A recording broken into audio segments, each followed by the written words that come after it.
The Israeli blockade on Gaza is a painful everyday reality for hundreds of thousands of Palestinian children.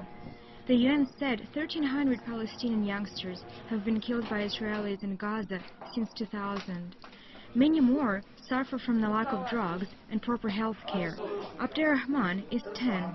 He was 7.5 when a missile hit a house he was passing on his way to school. His face was burned by the flame. Israel never offered any compensation for his medical care.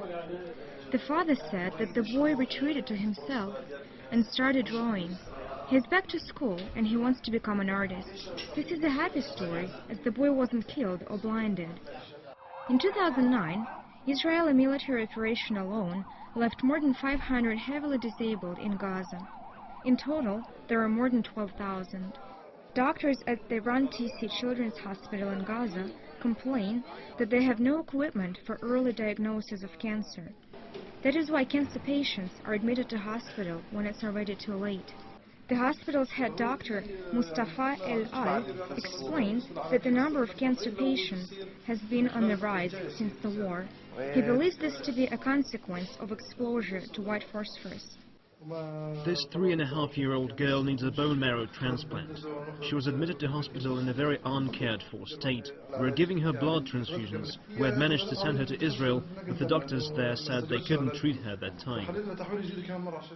Medhat Abbas, head doctor at Al-Shifa Hospital in Gaza, says, "During the war, nearly 5,000 wounded children arrived.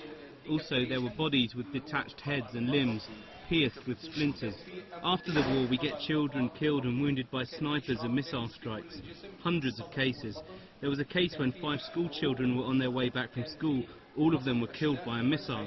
When I worked as chief physician at Fafia Medical Rehab Hospital, our 2 nurses, Mohammed Hassan and Abdel Karim Badat, were killed by snipers right in the ward with their patients." Sobi Skaik Fresed, chief surgeon of the Shifa Hospital, says, "There is also a weapon called DIME, dense inert metal explosive, containing the tiniest metallic magnetized particles. When affected, a patient is literally incurable. Only amputation is possible. White phosphorus burns the tissues. It causes not only cancer and disfigurement, but also has other consequences: infertility both in men and women. Like the depleted uranium, it affected the children's bodies, causing cancer and general lesion. Another kind of weapon causes black dots to appear on the skin and inner tissues, which then cause multiple lesions of all the organs. We don't know what kind of weapons this is. All we can do is to register the wounds and deaths it causes.